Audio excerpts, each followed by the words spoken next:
Our next speaker will be Dr. Massoud Samiei. Dr. Samiei is the director of the PACT program, the program for action cancer therapy at the IAEA, the International Atomic Energy Agency. Dr. Samiei has had enormous contributions for safe and effective radiation therapy worldwide. He's also a member of our steering committee, and he will talk to us on radiation therapy in low resource settings. What is the role of cobalt? Dr. Samiei.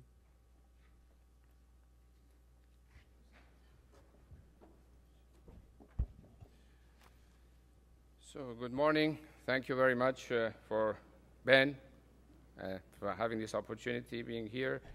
I'm very sorry that Dr. Camacho, my partner in PACT, is not with us. And this presentation, half of it is supposed to be done by him, and I was just supposed to introduce it. So I'm not have the difficult job of doing the whole thing. I'm happy at least the Ben voting system showed radiotherapy is still important, so I could stay in the meeting. Otherwise, I would have left. Well, some of you have heard about the IAEA and the work of PACT, so I will try in the next maybe 10 slides introduce what we are doing. The main issue, of course, our program concerns all cancers, but since the meeting is about breast cancer, so I have reduced the focus on women breast cancer and cervical cancer, where we are quite active in most of the program. The figure is from WHO, and that is the unfortunate situation in the low and middle income countries.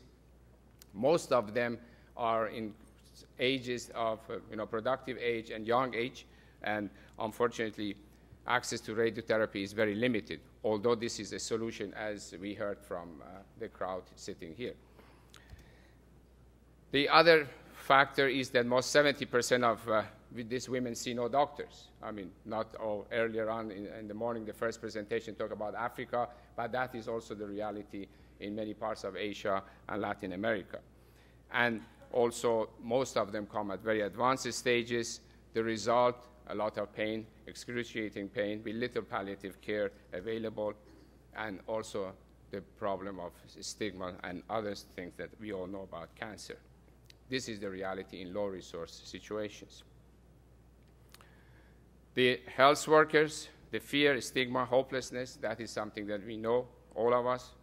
There's limited access to health services, no early diagnosis programs. These are all bases for us to do more, and that is why I'm sharing with you to see that the diagnostic and treatment services where we are talking and mentioned in the guidelines, unfortunately, 19 countries in Africa have none of that, it's zero. And another 18 countries only have one center for millions of women who need it. And most importantly, there are no trained doctors, nurses, technicians, radiotherapists, and the type of people that we need, most importantly, even more than the equipment and the drugs that should be there available.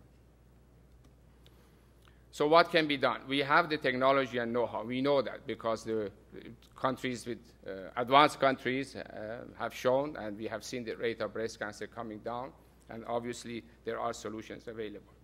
And if it is, especially with early detection, that has already shown. We know also radiotherapy has a role, and if we didn't know this morning, you proved it, Ben, that there is a role for it. So obviously we can still think about it. The question is which type. So, and we have seen that even ministers of health in many African countries are not aware of the solutions. And I have personal experience on this, and that's why I'm insisting when we use the word radiotherapy, is for them is always like high tech, and is somehow this illusion has been created that we are always talking about high technology if we want to save lives. And I'm very glad you have this session focusing on that. How about the IAEA? Well, we have a long history of work in this, almost 50 years, because of the mandate of the IAEA to bring atoms, to use atoms for peaceful purposes. Atoms for Peace program was introduced by President Eisenhower in 1953, is almost 60 years. And since then, one particular area where the IAEA put a lot of emphasis was use of and development of radiation technologies for diagnosis and treatment of diseases. In the area of cancer, collectively we call all the knowledge and know-how radiation medicine, and this involves radiation technologies and involves radiotherapy as well as other areas related to cancer cure and care. We have a program that in the past 30 years has spent around $235 million helping basically low and middle income countries to develop and establish their first cancer centers. At least this can treat some patients and show that something can be done. This is important, so this starting point is essential for such a program. But our studies show there is a shortage of around 7,000 machines today as we speak for all the cancers. So that is the huge disparity that no program like ours, which is limited to less than $100 million a year, address such a huge and tremendous work. So we need to do much more, and that is why we created this special program 5 years ago to integrate all our efforts, not only within the house of the IAEA, but also with outside organizations, and have a harmonized approach and cancer strategy to eventually help others. One important component of this is working with others in partnership, starting with the World Health Organization as our main partner and public health agency. But of course, all others who are doing something on cancer are important. And I'm very pleased that we are initiating our work also with BHGI that you will hear on later. The second most important action that I have in my daily work is to bring money. So to convince people that there is something that you can do in developing countries and convince them with good proposals, good projects, and good results, and bring more money. And that is, I think, we have been relatively successful, and I will be happy to share with you some of those personally.